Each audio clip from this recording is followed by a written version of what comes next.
Hello, this is your first agricultural television station in Nigeria, the Agricultural Research Council of Nigerian Television, and the program is Back to Farm. Your Back to Farm is a program tailored towards making sure we make agriculture lucrative and thereby exposing some intrinsic mysteries so that Nigerians, most especially the teeming unemployed youth who constitute 60 to 70% fraction of the country's population, can be able to be gainfully employed. My name is Joshua Ishaya. I'm your regular host. Today on the program, we'll be looking at World Food Day. World Food Day is an international day celebrated every year worldwide on October 16th to commemorate the date of the founding of the United Nations Food and Agriculture Organization in 1945. The day is celebrated widely by many other organizations concerned with hunger and food security, including the World Food Programme, and Nigeria was not left behind in this year 2024 celebration as the Minister of State for Agriculture and Food Security, Dr. Aliu Abdullahi Sabi, made the declaration at the ministerial press briefings held to mark the day with the theme, The Right to Food for a Better Life and a Better Future. It is my pleasure to welcome you to this ministerial press briefing on the occasion of the 2024 World Food Day celebration. It is a day celebrated on 16th October every year all over the world in over 150 FAO member countries. This is because the founding fathers of the Food and Agriculture Organization of the United Nations in 1945 saw the need to make food a central theme of global efforts. This global event brings together government, private sector, civil society organization, media, and the public to create more awareness on the nature of the global food challenge and to highlight the need to develop global action to ensure food security for all. As we are aware, the objective of the World Food Day are to raise awareness about global food security issues, promote global cooperation and action to address hunger and malnutrition, support sustainable agriculture and food system, initiate policies to ensure food accessibility, availability and affordability, and inspire collective action to achieve zero hunger for all citizens. Today, the trends of rapid population growth, climate change, urbanization, instability, and pandemics are putting global food security under increasing stress. Of food security and nutrition in the world report, as published by FAO, there are around 733 million people facing hunger in 2023, which is equivalent to 1 in 11 people globally and 1 in 5 persons in Africa. About 2.33 billion people globally face moderate or severe food insecurity in 2023, and over 2.8 billion people were unable to afford a healthy diet in 2022. The FAO has warned that if current trends continue, about 582 million people will be chronically undernourished in 2030, half of them in Africa, unfortunately. In particular, rural areas are disproportionately affected, with a third of rural adults experiencing moderate or severe food insecurity. These long-term consequences of hunger lead to intergenerational poverty and inequality, reduced economic growth and development, increased dependence on foreign aid and assistance, as well as decreased global competitiveness. It is important to state that the United Nations Sustainable Development Goal, SDGs 1 and 2, have highlighted ending poverty and hunger alongside several key issues. Addressing these issues requires concerted efforts from government, national and international organizations, and individuals to ensure that everyone has access to basic necessities like food, shelter, healthcare, education, potable water, among others. Distinguished ladies and gentlemen, the theme for this year's World Food Day is, quote, The right to food for a better life and a better future. End of quote. This slogan emphasizes the importance of ensuring access to safe and nutritious food for everybody. It highlights the core objectives of the World Food Day and brings to mind the need to improve our food systems and promote efforts toward ending hunger and malnutrition. The right to food is recognized as a fundamental human right in the 1948 Universal Declaration of Human Rights and enshrined in the 1966 International Convention on Economic, Social and Cultural Rights. This right is also protected by regional treaties and national constitutions. Nigeria amended its constitution in the last assembly in 2023, where this issue of right to food was captured in our constitution. As a human right, the right to food protects the right of people to feed themselves in dignity, implying that sufficient food is available, that people have the means to access it, and that it adequately meets the individual's dietary needs. It underscores the right of all human beings to be free from hunger, food insecurity, and malnutrition. To address availability, accessibility, adequacy, and sustainability of food and tackle the underlying structural causes of hunger, therefore, requires a comprehensive and sustained effort that involves various stakeholders and levels of responsibility. Accordingly, the promotion of sustainable agricultural practices, reduction of food waste and loss, implementation of social protection programs, strengthening of international cooperation and humanitarian aid will require collective action. Global hunger is therefore far-reaching. The continual conflict and displacement, economic shocks, instability, inflation, and rising food prices have had a devastating impact on global food supply. Adding to the multiple challenges facing global food security are the colossal ramifications of climate change, with increased incidences of droughts, floods, heavy rainfall, and heat waves, desertification, and rising ocean temperatures. These threats adversely affect not only food production, but also agricultural livelihoods, with developing countries like Nigeria bearing the disproportionate burden.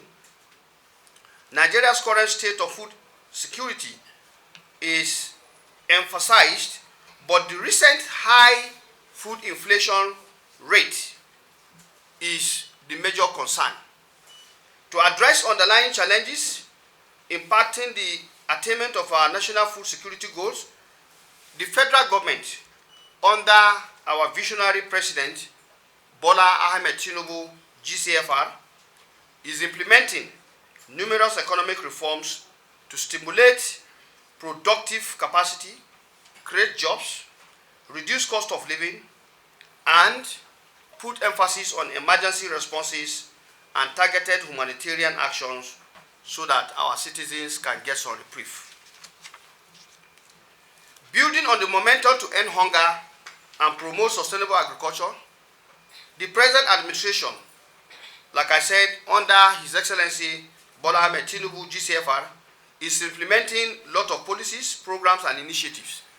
And I will call at the right time some of our core directors who are here to give some snippets of activities that are ongoing in the field, because that is the core of what our citizens want to see government doing. And just yesterday, we visited or were in the field for almost 2 hours, because we left around 10 and we did not come back to the office here until around 5 o'clock. Now, our experience yesterday was massive. We visited farm clusters in Buhari Area Council, and we were able to see the response, the resilience of Nigerians, and how, despite the insecurity challenge that has reduced the amount of farmlands available for farming, Nigerians have shown resilience by going into the urban centers where development has not fully captured the lands available, and all manners of crops have been planted in those clusters. Rice, guinea corn, maize, soybean, sesame seed, or is it sesame, cowpea. In fact, the amount of cowpea in that area is amazing. And all on what? Already allotted residential plots, to show that Nigerians know until we go back to the land and farm and produce, we may be having more difficult times. And I think what we saw yesterday was really what we call hope in the horizon. And we're very amazed. We came back to the government day guest secondary school in Dutse Bakaranta, all under Buhari Area Council, and we saw the amazing work the students in that school, their agric teachers, are doing to provide additional food which they use in the school. We saw a fish farm, we saw poultry, we saw ruminant farming, we saw yam farms, we saw, most importantly also, pepper of different types, both the different names they call, I can't remember the names now, but both the round ones, the ones that look like bell, the ones with long, sharp end, you know, is it, what do you call it? So you know the names. And, you know, including onion. And that is exactly what we are saying. And Nigerians may recall that in partnership with the office of the First Lady, Her Excellency Senator Oluremi Tinubu, we launched the Young Farmers Club for all schools. What we saw there is the model of what we are talking about. And definitely, it shows that this is something that represents hope for our citizens. At the end of the day, we as a ministry are taking all of this very seriously. The Young Farmers Club will be promoted under this ministry, and I think, like I said, I will get back to some of the directors who are here to give some, you know, idea of what exactly we are doing. This year, the Nigerian government has ordered for release of more than 102 metric tons of maize, millet, gari, in addition to other food commodities from the National Food Reserve to Nigerians. And that explains why we are particular about ramping up production, because if we take out of the reserve, we must also find a way to stock back. So these are the, you know, issues we are dealing with.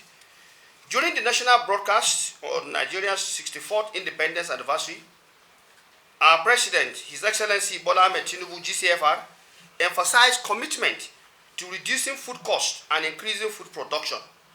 The government is prioritizing mechanized farming with the aim of accelerating agricultural production and promoting economic growth. Now, here also, we have different programs, and the Director of Mechanization will shortly tell you what exactly this program is all about, because on an occasion like this, it is important to re-emphasize to Nigerians what exactly we are doing and what they should begin to expect. This administration has outlined plans to cultivate 500 hectares of farmland across the country to grow maize, rice, wheat, millet, and other staple crops to boost production, supply, and affordability. The strategy involves collaborating with state government to stem inflation and enhance food security in the country. And that includes the dry season farming and also the wet season farming, which is almost winding down. November is the official flag off of the dry season farming for 2024-2025. And I think we'll also be giving you shortly what we are planning in that regard. Economic opportunities are being enhanced for inclusive participation of small and marginal farmers, women and youth to create jobs, reduce poverty, and boost economic growth. It is the resolve of this administration to develop the agricultural sector to attain the SDG goals, as I've said earlier, especially targeting zero hunger. I've said it several times, President Bola Ahmed Tinubu's vision for our national food security is a country where no Nigerian goes to bed hungry. And I think that target is showing that every single Nigerian counts. Every single Nigerian is important. And we must work to make sure that we remove the inequality.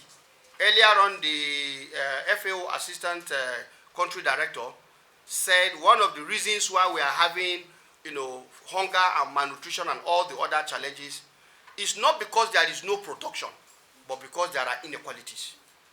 So every program of government must also begin to look at that to address the inequality and ensure that there is redistribution of available food from areas of supply to areas of demand. You are all aware that Nigeria contributes significantly to total food supply in West Africa. I think all of us are aware that as we are producing for Nigeria, honestly, all our neighbors are waiting for our harvest. And right now, if you know what is happening in the market, you will know that our neighbors have already started coming into our markets because the harvest have started. Now, that is part of the global ecosystem dynamics that we must also deal with. Accordingly, the federal government of Nigeria is committed to building productive and sustainable partnership with our international development partners to upscale interventions like we are seeing in many areas where we have, for example, the Staple Agricultural Processing Zone project, SAPZ, and we are also having many other development partner projects. Now, it is important to emphasize that global hunger and food crisis demand collective action. And I think occasions like this is where we emphasize the need for that collective actions. And we want to thank the FAO and all other partners who have faith in what we do as we continue to work together.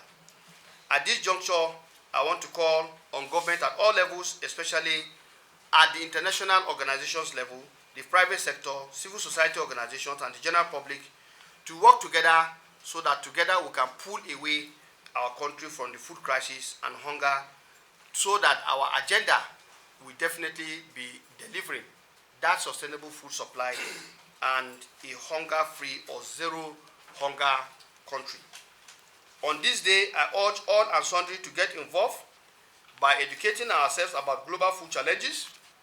This is because many citizens may not be aware that the problems we are facing here is not directly caused by anybody in this country, not the president, not governors, for example, or any other political actor, but things that are far, far beyond anybody who is in our country. I think those other challenges are there. And that is a very important point we must take note of. The Russia-Ukraine war is taking a toll, and we also see what is happening in the Middle East as we are currently witnessing.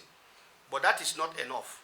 When you look also at the climate challenges, then you can begin to imagine how complicated the issues are becoming. Fortunately for us in Nigeria, we had some dry spell, but thanks to the use of improved seeds, which the wet season survey that we presented about a week ago actually showed that there is some changes, there is marginal increase. But the use of improved seeds from our research institute is a pointer to the resilience we can build. And I think as a ministry, we are working very hard to reposition the agricultural research system so that our innovative, production processes can be enhanced. Let us be mindful of those facing hunger and malnutrition and take urgent steps to reduce food losses. The Department of Nutrition is here, and we have a National Nutrition Council under the office of the Vice President, who is the chairman, and a lot of work is going on with stakeholders so that we can improve on the state of nutrition of our citizens. By being part of the global food system, we must all come together to bring about the transformation that the world needs. Finally, I want to use this opportunity to express our appreciation to FAO, the World Food Programme, Nestle Nigeria Limited, Oxfam, ActionAid, National Agricultural Foundation of Nigeria, All Farmers Association of Nigeria, and all our numerous partners who have contributed immensely towards the success of this year's World Food Day. World Food Day is an annual event of the FAO that is celebrated across over 150 countries globally. The theme of this year's event is the right to foods for a better life and better future. Food is a very basic human right, just like air and water. This right extends to every individual, and it is equally distributed among all genders and all segments of the population. Let us recognize, therefore, the hardship and empathize with vulnerable populations across the world who face unique challenges in accessing adequate and nutritious food. Right now, the world's farmers produce more than enough food to eat or to feed the global population.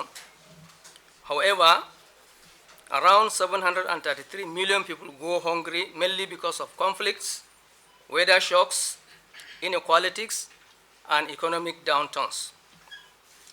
Smallholders and family members are the backbones to producing enough foods and to preserving traditional food cultures. Having said that, we need to delve into the food security situation in Nigeria. Nigeria faces similar challenges to the rest of the world, including climate-related issues. We have seen how droughts and dry spells have devastated some of the states, especially in the northern Nigeria this year, and also floods, which has been widespread across all the states. However, it is only differs in magnitude, maybe in the whole spectrum. And also economic situation where we experience inflations, food prices, and prices of farm inputs, and also insecurity, including farmer-header clashes, banditry, insurgency of Boko Haram, and so on and so forth.